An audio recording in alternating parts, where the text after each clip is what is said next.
Et c'est évidemment avec l'humain que nous allons démarrer. Comment démarrer autrement d'ailleurs ces live sessions autour donc, du numérique, outil de résilience, parce que la période que les organisations viennent de traverser ont surtout mis à rude épreuve les organisations, les dirigeants et leurs équipes. Alors comment ont-ils transformé ces contraintes en opportunités pour s'adapter, réagir vite et puis surtout répondre aux interrogations légitimes des salariés et des managers? Et bien pour cela, je reçois 3 invités. Bonjour à tous les 3. Bonjour. Tout d'abord, Evelyne Leroux-Barès, bonjour. Bonjour. Vous êtes la directrice générale adjointe en charge des richesses humaines de la Maïf. C'est un intitulé de poste qui se fait jour depuis quelques années. D'ailleurs, vous, richesses humaines, ça existe depuis combien de temps Je crois que la Maïf est la première entreprise à avoir dénommé le poste de cette façon-là. Très bien. David Tondelier, bonjour. Vous êtes délégué régional d'Atlas Nouvelle-Aquitaine, qui est un OPCO, les anciennes OPCA, des organismes agréés par l'État pour accompagner la formation professionnelle et collecter les cotisations de formation. Et l'Atlas est l'OPCO des acteurs de la banque, des assureurs et des bureaux d'études. Notamment, oui. Arnaud Marié, bonjour. Bonjour. Vous êtes chargé de mission à l'ARACT Nouvelle-Aquitaine, l'action régionale pour l'amélioration des conditions de travail. C'est une mission de service public pour accompagner les entreprises régionales de l'industrie, des services et du secteur public dans leur projet d'amélioration des conditions de travail. Justement, je voulais commencer avec vous, Arnaud, parce que plus généralement d'abord, vous avez réalisé des études, des questionnaires pendant et après le confinement. C'est ça qui est intéressant auprès des entreprises sur l'évolution des pratiques managériales. Quelles disparités vous avez constatées? Et pour résumer, est-ce que certaines entreprises ont mieux vécu ce confinement que d'autres en termes d'organisation et pour quelles raisons? Je dirais qu'effectivement, le confinement et le déconfinement n'ont pas été vécus de manière identique. Il y a eu de grandes disparités. Déjà, de manière évidente pour ceux qui ont continué le travail sur site, puisque certains ont poursuivi le travail, et donc avec des risques quand même de contracter le coronavirus. D'autres ont été totalement en arrêt aussi, donc des inquiétudes sur quand est-ce que mon travail va reprendre, est-ce que je reprendrai un jour, et puis bien sûr les populations en télétravail avec un certain nombre de contraintes et de disparités, notamment par rapport à des questions d'âge, de tranche d'âge ou de génération. On a observé que le confinement a été assez compliqué pour plutôt les jeunes populations au travail, puisque des logements assez exigus, parfois des situations de solitude. Pour les personnes, on va dire, entre 35 et 45 ans, des situations complexes pour elles aussi, avec les enfants, l'école à la maison. Et la surprise des différents sondages, ça a tout de même été sur les populations à partir de 50-55 ans, un confinement plutôt bien vécu. Parce forcément, que moins d'enfants. Moins d'enfants, plus grands. Des logements plus spacieux, ouais. Du jardin.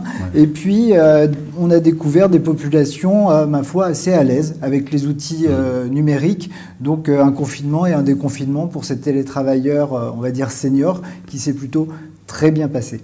Plus précisément, est-ce qu'on peut dire que là où ce qu'on appelle la QVT, donc la qualité de vie au travail, était assez peu travaillée ou moins travaillée dans certaines entreprises, que là, en revanche, il y a eu des souffrances? Effectivement, les souffrances ont été générales puisque pendant le confinement, à peu près la moitié des salariés s'est déclarée en situation de détresse psychologique. On sait que ces situations ne sont pas une fatalité, que ça ne perdure pas dans le temps. Par contre, un fossé s'est creusé effectivement entre les entreprises qui étaient soucieuses de ces enjeux de qualité de vie au travail et celles qui n'avaient pas, entre guillemets, pris le train en marche sur ces enjeux-là. Peut-être je pourrais détailler tout à l'heure. David Tondelier, avant d'évoquer tout à l'heure l'impact sur les entreprises avec lesquelles vous êtes en relation, vous d'ailleurs, dans votre société d'abord, comment vous avez vécu ces quelques mois, comment vous avez amorti le choc finalement en interne, qu'est-ce que vous avez mis en place comme organisation? Alors c'est vrai qu'on est en relation avec beaucoup d'entreprises, mais avant tout, il y a quelque chose d'assez réflexif, forcément, et de se dire comment on l'a vécu. Parce que ça peut sembler un petit peu être assez éloigné un peu pour tout le monde et avoir aussi un effet en fait mémoriel plutôt assez négatif. Mais ça s'est décidé très très vite. Il faut se rappeler qu'à l'époque, ça s'est quand même décidé très très vite, en très peu de jours. En gros, le vendredi, on apprend une nouvelle qui est applicable pour le mardi d'après. Donc en gros, dire tout le monde doit rester chez soi dès l'instant qu'on le peut. Alors on avait, nous, une chance. On avait un terreau favorable, pour ne pas utiliser notre expression, puisqu'on était en phase en fait, de lancement de la généralisation du télétravail au sein de notre organisation. Alors, ce qu'il faut savoir, c'est qu'on est à peu près donc une PME de 250 à 300 salariés au niveau national. Et ce qui a pu être facilitant, finalement, c'est de pouvoir le décréter. Donc ça s'est fait très très vite. De pouvoir le dire tel jour, on va pouvoir mettre en application ce qui était décrété au niveau gouvernemental. Et le mardi, tout le monde est chez soi. Donc vraiment 100% donc de télétravail mis en œuvre au sein de notre organisation. Maintenant, c'est un côté pratique. Maintenant, c'est dit, c'est fait. Mais qu'est-ce qui se passe derrière et comment c'est en conséquence? À ce niveau-là, il a fallu surtout revoir la manière dont on pouvait créer du lien, générer du lien finalement avec nos équipes. Parce que dans notre fonctionnement plutôt habituel, on est plutôt en présentiel. Voilà, on est sur un site, même si on a des collaborateurs qui sont amenés à faire un petit peu de route donc pour aller rencontrer des clients. Là, tout le monde était chez soi, tout le monde était donc absolument sédentaire, et donc il a fallu trouver en fait la bonne distance avec d'autres organisations. Donc, qu'est-ce qu'on fait? On est un peu comme tout le monde, on peut se dire qu'on a des bonnes pratiques, on cherche, on est là, on teste aussi, d'un certain côté. Alors, j'avais aussi une particularité à ce moment-là, c'est que c'était une période où j'avais une de mes collègues, une de mes homologues sur une autre région qui était en congé à ce moment-là. Et donc, j'avais la délégation, c'est-à-dire que je m'occupais également de son équipe, qui était à distance, où j'avais à peu près 50% des gens que je ne connaissais absolument pas en plus. Donc ma première stratégie était de me dire qu'est-ce que je fais? Finalement, je passe essentiellement mon temps au téléphone dans un premier temps. Et pour aller vraiment en fait dans un axe de ce que vous avez très bien décrit, de vous dire on ne sait pas ce que c'est une inconnue au début. Et mon premier réflexe c'était de me dire déjà, est-ce que les gens, comment ils se sentent dans un premier temps? Parce que vous l'avez très très bien décrit, on a pas mal de gens qui vivent peut-être dans des petits logements, sont peut-être isolés, et donc quand vous êtes coupé de votre famille, de vos amis, finalement le travail, on oublie souvent, mais le travail est un lien social quand même très très fort pour pas mal de personnes. Quand vous n'avez pas ça, et du jour au lendemain, vous êtes bloqué, vous n'avez que le téléphone, peut-être un petit peu de visio. Donc finalement, c'est des relations transformées, c'est-à-dire vous avez une attention particulière à chacun, en s'adressant finalement pas comme à l'habitude. C'est ça, exactement. C'est ça. Et là, j'ai plutôt un souci d'aller d'abord vers l'individuel. C'est ça. Pour déjà connaître, les tester, voir à peu près ce que ça donne. Presque l'intime, pour savoir comment les gens vivent. C'est ça. Avoir à peu près des certitudes. Donc, ça a permis d'apprendre à connaître des gens aussi un petit peu au passage, mais de voir à peu près ce que ça a pu faire. Malheureusement, il y a une personne qui n'a pas pu rester très très longtemps dans cette situation, mais pour le reste, ça a été assez profitable. Evelyne Leroux-Barrès, alors il y a 3 ans maintenant, vous avez signé à la Maïf un accord sur le télétravail qui permettait à 1200 salariés, 20%, d'accéder au télétravail selon une moyenne de 1 à 2 jours par semaine. Comment vous avez fait pour faire passer, on va dire quasiment du jour au lendemain, les 4000 autres, tous les jours, toutes les semaines en télétravail? Alors, il n'y a pas eu de question, ça a été décidé rapidement. Oui, ça s'est imposé à nous, j'ai envie de dire. Effectivement, dès la décision du vendredi, on a dû tous s'organiser pour travailler à distance. Alors, quelque part, on avait nous-mêmes déjà le terreau de ce premier accord télétravail, donc on ne partait pas de zéro. Donc ça, je pense que ça nous a beaucoup aidé. Néanmoins, on a dû quand même, en l'espace de 15 jours, déployer plus de 4000 PC supplémentaires, et il y a effectivement des salariés qui se sont retrouvés en situation du jour au lendemain eux-mêmes de travailler à distance alors même qu'ils ne l'avaient pas fait. Voilà. Même s'il y avait ce terreau dont vous parlez, le télétravail de confinement, c'est pas du télétravail classique. Non, très tout à fait. Et ça a été d'ailleurs une des difficultés et un des apprentissages, c'est-à-dire que le télétravail en situation de crise n'est pas du tout le télétravail classique, et c'était important de le redire, à la fois parce que les salariés n'avaient pas l'équipement optimal par rapport à un télétravailleur dans le cadre de notre accord, et puis aussi parce que, vous l'avez évoqué avant, ça nécessite de l'apprentissage, de la pratique sur comment je manage moi-même une équipe à distance, comment je manage des équipes même hybrides, certaines à distance, certaines en présentiel, et on voit bien que par rapport à ça, il faut se le dire avec beaucoup d'humilité, on a dû tous apprendre, et Dominique Seul l'a dit tout à l'heure, du jour au lendemain, on a dû tous apprendre à manipuler des outils tous les jours sans aide, et on a dû aussi apprendre en faisant appel au bon sens sur comment travailler en étant confiné. Vous avez été agréablement surprise par la capacité d'adaptation de vos salariés globalement? Ah oui, tout à fait. Au global, moi je trouve que c'est un des premiers enseignements, c'est la très grande capacité d'adaptation de l'humain en général, mais en tout cas là, vraiment dans la période de crise, c'est quelque chose qui m'a frappée. C'est qu'au fond, il y a eu une première semaine, les salariés nous l'ont dit, difficile. Trouver ses marques, il y a eu l'effet de sidération. L'organisation familiale. Voilà, qu'on a tous vécu, mais finalement, les salariés ont assez vite trouvé leur modalité. Ils ont aussi exprimé le fait que finalement, ils ont eu le sentiment de gagner en efficacité. Parce que finalement, on a été acculé aussi à prendre des décisions plus vite, à être plus respectueux des horaires par rapport aux dates de début et de fin d'un Teams ou d'un Skype. Et ils ont eu le sentiment aussi d'une certaine efficacité générée par ce mode de travail. Globalement, Arnaud Barrier, vous avez constaté que les salariés, malgré l'urgence, étaient quand même assez consultés sur les nouvelles organisations mises en place dans ce cadre-là? Oui et non. Ouais. Disparité. C'est un petit peu ce qui a pu créer le fossé entre des entreprises où ça s'est très bien passé et puis d'autres. On reste sur les grands principes de la qualité de vie au travail. C'est déjà prendre en compte les situations individuelles, se renseigner auprès des différents salariés pour savoir comment ça se passe. Ensuite, discuter du travail, de son organisation, de comment on fonctionne ensemble.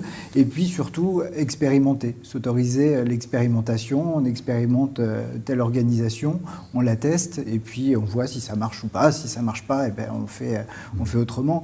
Globalement, on retrouve derrière des bonnes mises en place de télétravail, ce qu'on peut voir sur le travail en général, avec des travers aussi qu'on a pu constater, des managers qui fonctionnaient surtout sur des principes de reporting et de tableau de bord. Ceux qui ont poursuivi dans ce sens-là ne sont pas ceux qui s'en sont le mieux sortis.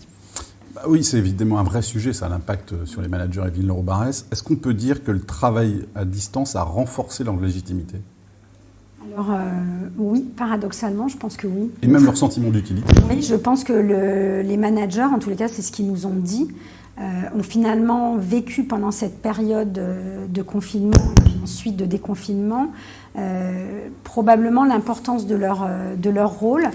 Notamment, je pense, et vous l'avez un peu évoqué tout à l'heure, finalement, dans continuer à créer le lien quand on est à distance. Et peut-être d'ailleurs que finalement, c'est des choses qu'on a oublié de faire quand on se croise tous les jours. Mais finalement, cette espèce de distanciation qui s'est imposée à chacun d'entre nous, les managers nous ont dit, finalement, ça m'a presque incité de façon plus spontanée et plus naturelle à être plus à l'écoute des besoins individuels des gens de mon équipe et moi-même d'avoir le souci de comment j'organise mieux la vie du collectif. Donc ça, je trouve que c'est intéressant. Parce que vous leur avez proposé des formations sur le management à distance? Oui, alors pendant la période de confinement, non, nous n'étions pas prêts. Donc très honnêtement, on a tâtonné et probablement qu'on n'a pas non plus réussi partout à la même hauteur. Les managers ont appris sur le tas. Par contre, on a eu on a organisé des sessions de pratique, d'échange de pratiques pour qu'ils puissent échanger entre eux sur justement ce qui fonctionne, ce qui ne fonctionne pas. Et par contre, maintenant, alors même que nous sommes aussi en train de déployer notre accord télétravail hors confinement depuis début septembre, là, nous avons vraiment prévu des accompagnements avec des formations à distance et des ateliers de partage de pratiques entre les managers et avec les salariés. Vous l'avez constaté, David Tondelier, cette volonté des entreprises là, de former leurs managers dans la période de ces 3 mois passés ou des mois à venir? Il y a une demande? Oui, tout à fait. C'est vrai que c'est une orientation au-delà du coup d'arrêt que ça a pu générer, mais c'est vrai que notre rôle, ça nous permet quand même d'avoir un certain aperçu en fait de pratiques, notamment de formation, donc de développement de compétences donc des entreprises. Et c'est sûr que sur cette période-là, on a vu là où on avait plutôt jusqu'à présent des demandes qui étaient assez orientées métier, on a vu plutôt apparaître finalement des demandes assez pressantes et assez urgentes sur ces nouvelles modalités à mettre en œuvre et qui, on peut se le dire, n'avaient pas forcément un objectif peut-être qu'à court terme, mais peut-être à terme beaucoup plus long. Oui, former, c'est un moyen de préserver l'emploi en temps de crise. C'est ce qu'ils se sont dit finalement. Oui. Autant profiter de ce moment pour organiser la montée en compétences des salariés. Exactement. Ça peut être un moyen. Enfin, la meilleure approche qu'on peut avoir à ce titre-là, c'est de faire quand même un bilan, un état. C'est toujours la meilleure option en fait pour commencer. Réfléchir un petit peu, faire le point et pouvoir se relancer. Et donc à ce niveau, ça peut être un moyen déjà peut-être de consolider des salariés qui pouvaient être aussi en insécurité, à l'image de ce que vous avez pu dire, des managers avec d'autres approches qui se sont donnés finalement sur une autre voie de relation finalement avec leurs collaborateurs, mais de l'autre se donner aussi les moyens, les outils peut-être de réfléchir déjà dans le monde d'après. Parce que on ne sait pas encore ce que c'est actuellement. Est-ce que c'est un point de départ? Est-ce que c'est une étape, un épiphénomène? Ou est-ce que c'est peut-être le point de départ sur autre chose? C'est toujours une inconnue. à ce jour. Mais en tout cas, les entreprises se lancent déjà. Et puis c'est vrai que nous avons beaucoup d'entreprises dans nos secteurs d'activité qui sont souvent un petit peu en amont de phase par rapport en fait aux divers secteurs économiques. Il y a de la formation en permanence, j'imagine, chez vos salariés à la Maïf. Mais est-ce que là, vous avez modifié votre plan de formation pour les mois qui viennent, pour les managers et les autres? En fait, en tous les cas, la répartition entre formation à distance et formation sur site, oui, forcément, là, il y a un équilibre qui se fait différemment avec une part plus importante du distanciel. Et par contre, par rapport au contenu, non, très objectivement, non. On a continué les formations, notamment de prise de poste, donc plutôt technique, mais en essayant de s'organiser en étant en distanciel ou alors en toute petite équipe.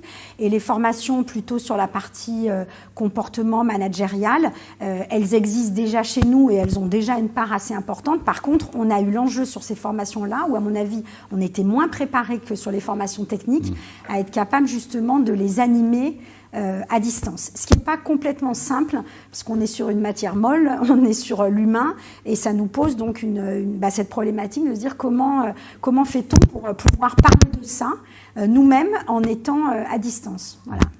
Je reviens aux managers, et un peu ce que disait David Tondelier tout à l'heure. C'était quand même compliqué pour les managers, parce qu'il y avait une nécessité finalement de prendre en compte les conditions de vie de chacun des salariés. C'est pas à la portée de tout le monde de savoir aussi parler dans ces moments-là difficiles, avec des situations de vie qui sont très disparates. Tout à fait. Ça s'improvise pour eux ou en fait, chacun l'a fait, je crois, à sa façon.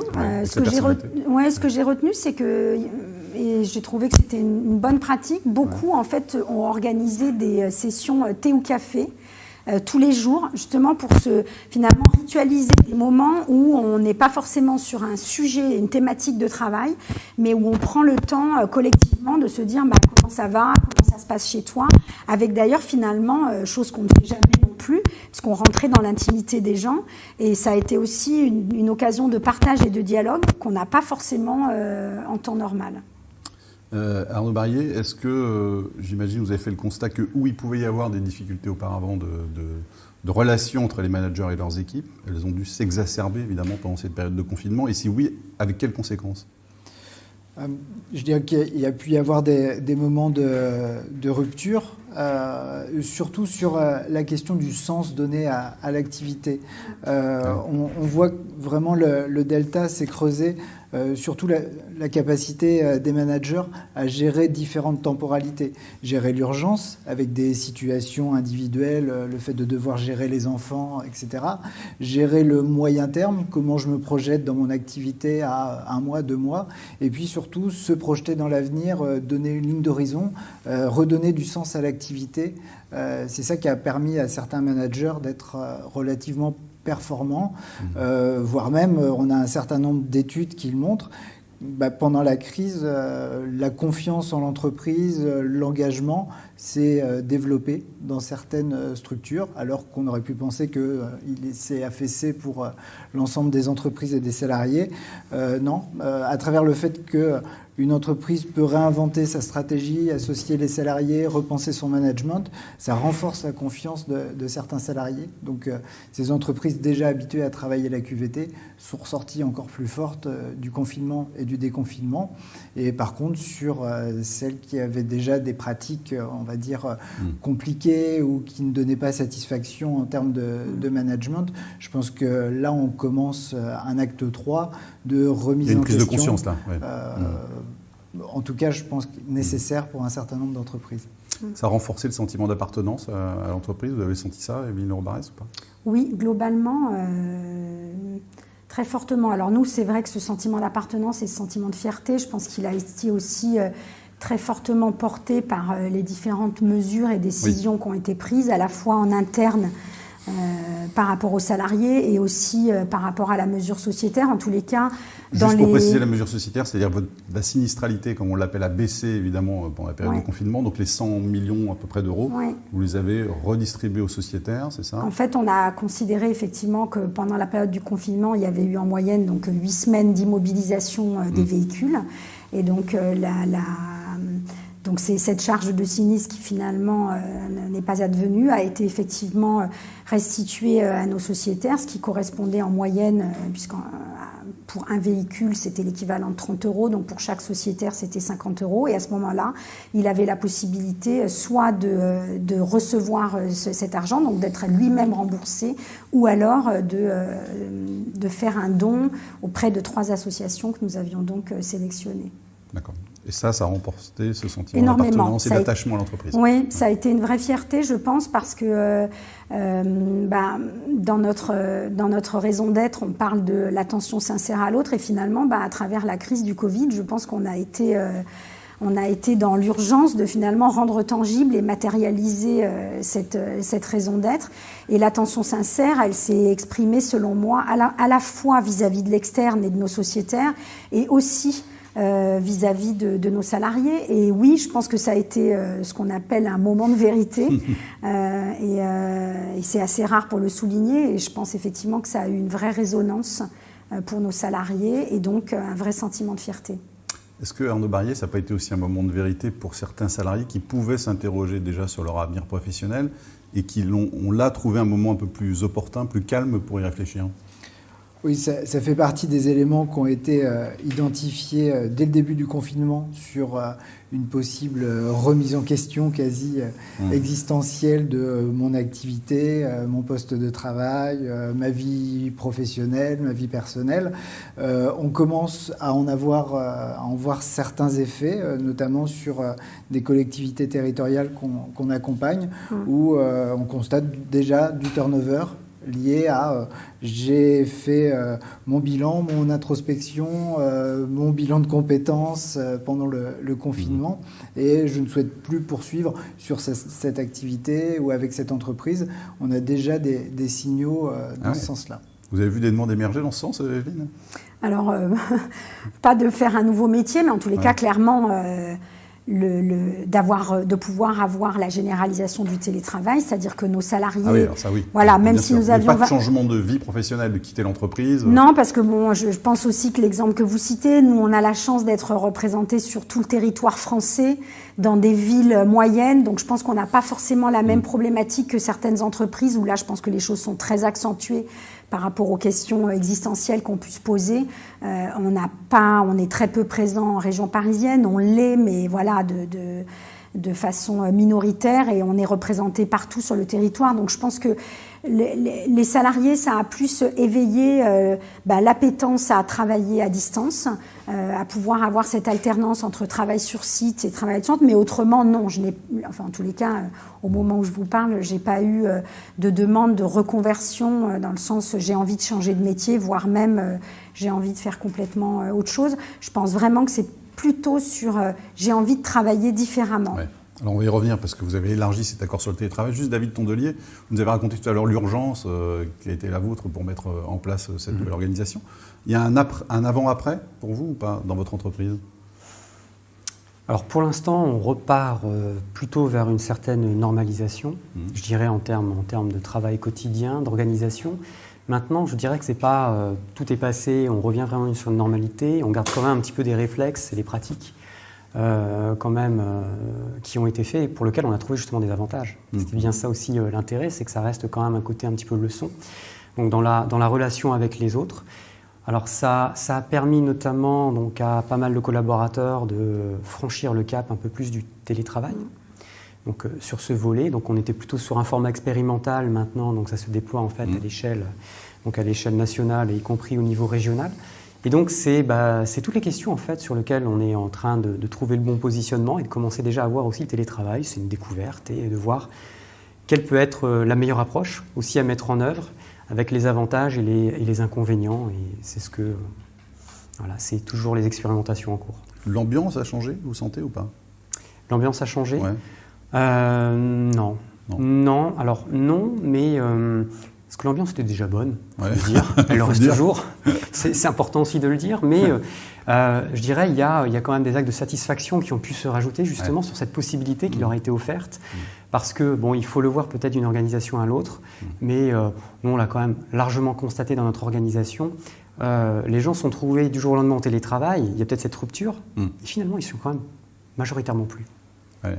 Donc quand il a fallu que l'entreprise revienne pour leur dire on va reprendre progressivement ou autre chose, il y a eu du chaud et du froid quand même, entre certaines personnes qui étaient contentes de revenir et de recréer du lien social, et pour d'autres qui disaient je suis quand même bien chez moi à faire tout ça ou autre, je produis de la même manière, donc il y a du pour et du contre encore. Évelyne Leroux-Barrès, donc on disait tout à l'heure, 20% avant le confinement, il y avait un accord donc sur le télétravail pour que 20% des salariés travaillent 1 à 2 jours par semaine en télétravail. Là, vous cassez pas tout, mais en tout cas vous élargissez cet accord dans des proportions quand même extraordinaires. Effectivement, donc on a signé cet accord en juillet, qui a été signé à l'unanimité par nos 6 organisations syndicales. Et là, la logique, c'est qu'on soit effectivement, que finalement, l'accès au télétravail soit un accès au plus grand nombre. Donc potentiellement, alors pas tout à fait 100% des salariés, parce qu'il y a encore quelques métiers chez nous qui ne peuvent pas s'exercer à distance, mais potentiellement 80 à 90% de nos salariés pourront demain travailler à distance. Selon quels critères et combien de jours ? Alors, selon quels critères? On est toujours sur ce qu'on appelle des critères d'éligibilité qui sont liés aux conditions matérielles. Est-ce que je peux exercer chez moi dans un environnement propice? Est-ce que j'ai le bon équipement? Est-ce que j'ai la bonne connexion? Et puis, il y a aussi des critères liés à l'autonomie, notamment par rapport aux jeunes recrues, où le recours au télétravail ne se fera probablement pas tout de suite, puisqu'il y a un enjeu de montée en compétences et de formation. Et puis, il y a aussi, bien sûr, le critère qu'on appelle la tenue du poste, c'est-à-dire, est-ce que je peux exercer mon travail à distance avec le même niveau d'efficacité que quand je suis sur site. Donc, sur cette base-là, il y a effectivement une discussion qui s'opère avec le manager, voilà. Et ensuite, les forfaits que nous avons choisis dans notre accord, on a choisi d'être extrêmement flexibles. C'est des forfaits au mois qui peuvent aller jusqu'à 4 ou 12 jours de travail à distance. Donc, à l'échelle de la semaine, ça veut dire que demain, un salarié de la Maïf peut choisir, en accord avec son manager, un forfait de 3 jours de travail à distance. Donc là, c'est rôle majeur évidemment pour le manager dans cette nouvelle configuration, vous le disiez, parce que c'est eux qui vont aussi décider si le salarié peut y passer ou pas, mais ils vont plus animer des équipes à 100% télétravail comme pendant le confinement, mais des équipes hybrides, ce que vous disiez tout à l'heure. Tout à fait. C'est plus complexe encore. C'est beaucoup plus difficile, et c'est aussi pour ça, je vous le disais tout à l'heure, que par rapport à ce déploiement, là, nous avons prévu des formations en présentiel et en distanciel pour pouvoir les accompagner tout au long de cette étape. Parce qu'il y a un besoin d'accompagnement très fort là dans le déploiement de l'accord par rapport justement à les aider au regard des critères d'éligibilité, avec la discussion avec le salarié, choisir aussi eux-mêmes en tant que manager quelles sont les modalités de travail de son collectif qu'il doit partager avec son collectif de travail et en fonction duquel finalement il détermine aussi les forfaits mensuels. Et puis ensuite, j'ai envie de dire, dans la vie de tous les jours et dans le récurrent, il y aura effectivement un enjeu d'accompagnement au quotidien extrêmement important autour de comment... C'est plus la même animation d'équipe. C'est plus du tout la même animation. Et là, pour le coup, je pense vraiment que c'est notre nouvelle normalité. Nous, à la Maïf, on ne reviendra pas dans le monde d'avant le 17 mars. On ne reviendrait pas aux 20%. Non. Non. Donc, on se prépare et on se forme parce qu'on l'assume, et c'est aussi un choix d'entreprise et un choix de modèle social. On assume que c'est la normalité dans laquelle on souhaite être et par rapport à laquelle on doit tous évidemment être formés et être accompagnés. Vous disiez les 6 organisations syndicales ont signé, mais est-ce qu'il y a quand même des appréhensions de la part de certains salariés, des tensions déjà ou pas? Alors, je vais reprendre un peu ce que vous avez dit, c'est que par rapport au sujet du télétravail, en fait, il y a un patchwork qui correspond en fait à la réalité et à la diversité de chacun. Il y a des gens qui n'ont pas du tout envie et qui, après le confinement, ont plutôt dit « Oh là là, moi je veux revenir tous les jours parce que c'était trop dur ».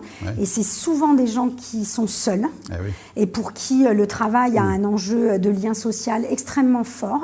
C'est aussi des gens qui n'ont pas des conditions matérielles qu'ils jugent satisfaisantes et qui préfèrent venir travailler sur site. Il y a aussi des métiers où on est plus dans la créativité, l'innovation et où le distanciel est compliqué. Mais la très grande majorité de nos salariés plébiscite l'alternance entre travail sur site et travail à distance.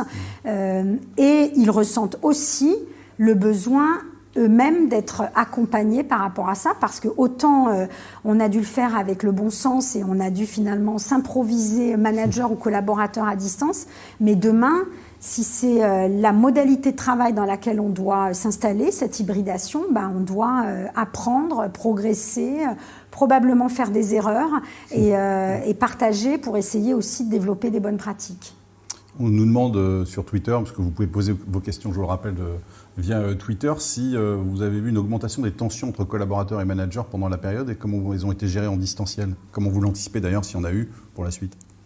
Alors honnêtement, moi j'ai plus, je vais pas dire d'ailleurs parce c'est idyllique ce que vous nous racontez. Non, parce qu'on a fait 2 enquêtes pendant le Covid et on n'a jamais eu. C'est pour ça que je le dis, je cherche pas du tout à dresser un portrait idyllique. Ouais. Ces 2 enquêtes pendant le Covid sont les enquêtes sur lesquelles on a eu le taux de retour le plus fort et des niveaux de notes en termes d'appréciation positive les plus fortes par rapport à la vie normale.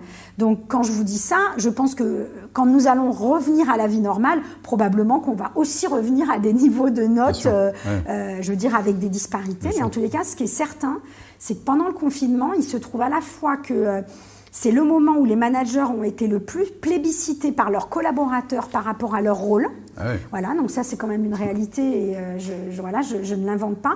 Et en symétrie, c'est aussi le moment, je l'ai dit tout à l'heure, où les managers eux-mêmes se sont sentis les plus utiles. Oui. Alors bien sûr, il y a quand même eu des tensions, il y a eu des tensions notamment par rapport à l'équipement du matériel, mais finalement, plus sur des choses matérielles et techniques qu'humaines, aussi sur les propres conditions de salariés, entre la garde d'enfants et le travail, mais pas finalement sur la façon dont j'exerce mon métier. Arnaud Barrier ?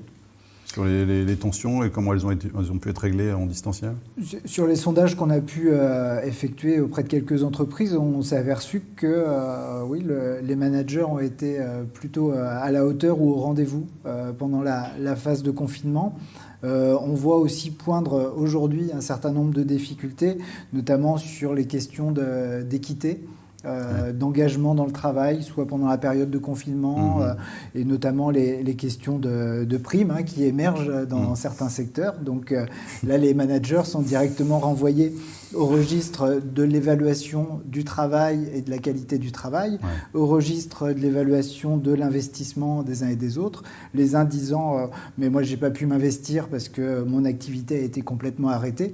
Donc je dirais que les problèmes pour les managers sont peut-être devant eux aujourd'hui, voire devant. Vous confirmez, David Tondelier? Oui.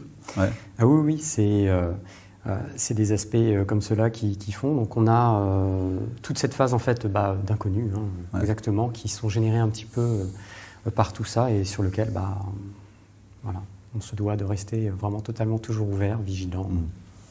Alors Barrier, vous avez sondé à la sortie du confinement des salariés pour savoir s'ils avaient envie ou non que le télétravail perdure. On peut se dire qu'a priori tout le monde avait envie, sauf évidemment quand les situations étaient un peu tendues familialement. Mais globalement, est-ce qu'il y a une majorité ? Alors, à la sortie du confinement, on a fait quelques enquêtes et puis il y a eu pléthore aussi d'enquêtes nationales.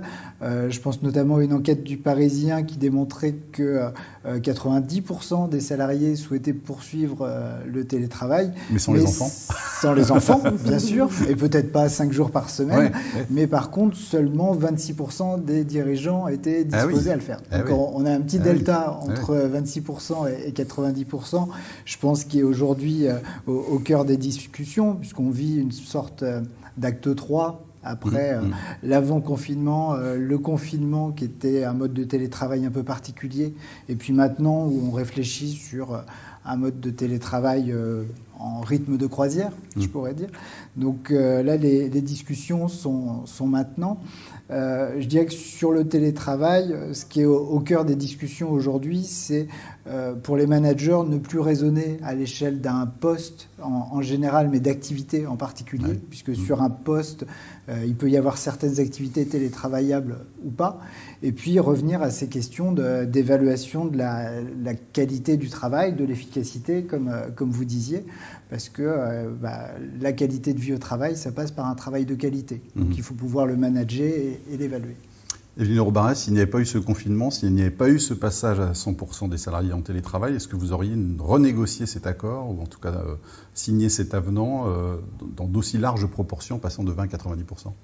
Alors, on l'aurait renégocié parce qu'il arrivait à échéance, mais plus tard que le confinement. Et pour être honnête, je pense qu'on l'aurait renégocié, mais pas à la hauteur de la quasi-généralisation. Je pense qu'on aurait été dans une logique de palier. On avait d'ailleurs démarré avec une première logique de palier de 20%. Donc pour être tout à fait franche, oui, on l'aurait renégocié, ça c'est une certitude. On l'aurait négocié dans une logique d'élargissement, mais avec une logique de palier intermédiaire. Ouais. Je pense vraiment que ce qu'on a vécu a accéléré les choses, a levé des barrières mentales, d'un côté comme de l'autre, côté salarié et côté manager, même si, comme vous l'avez dit, je ne suis pas totalement naïve, tout n'est pas acquis, et ces barrières mentales qui ont sauté, elles ont sauté pour certains forcés et contraints, et pour d'autres, ça a été une vraie révélation et une vraie envie de faire les choses différemment. Donc en fait, je pense que ça a accéléré les choses, mais de toute façon, nous étions dans ce tendanciel, nous, d'élargir le recours au télétravail. Il nous reste une petite minute. Arnaud Barrier, on a une question. Comment les dirigeants peuvent-ils être soutenus dans la démarche de mise en œuvre d'accords télétravail? Alors, pour moi, le premier point est le plus important et qui apporte de l'eau au moulin de la qualité du travail, c'est la question de l'expérimentation et de tirer les enseignements à partir des expériences concrètement vécues par les salariés, les managers. C'est pas quelque chose auquel on est très habitué en France. On a tendance à réunir tout le monde autour de la table et puis produire une charte ou un accord. Là, je pense que ce qu'on a vécu pendant le confinement, ça doit servir aussi pour d'autres sujets, pas que le télétravail, mais vraiment s'appuyer sur des expérimentations, l'expérience des uns et des autres pour discuter avec des éléments tangibles et factuels pour ensuite mettre ça sur le papier.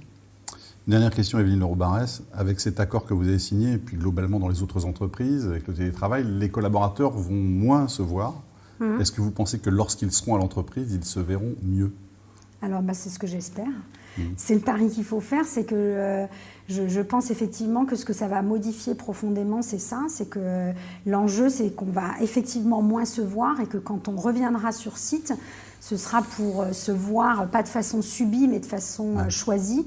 Donc ça veut dire justement avoir ces discussions au sein de son collectif de travail sur quand je reviens, qu'est-ce qui est important. Donc, probablement, bien évidemment, ce que les salariés nous disent, c'est retrouver du lien social, avoir des interactions humaines, se revoir aussi quand on doit avoir des réunions de travail, de réflexion, de créativité, et puis aussi pour laisser advenir, j'ai envie de dire, ce qui n'est pas prévu.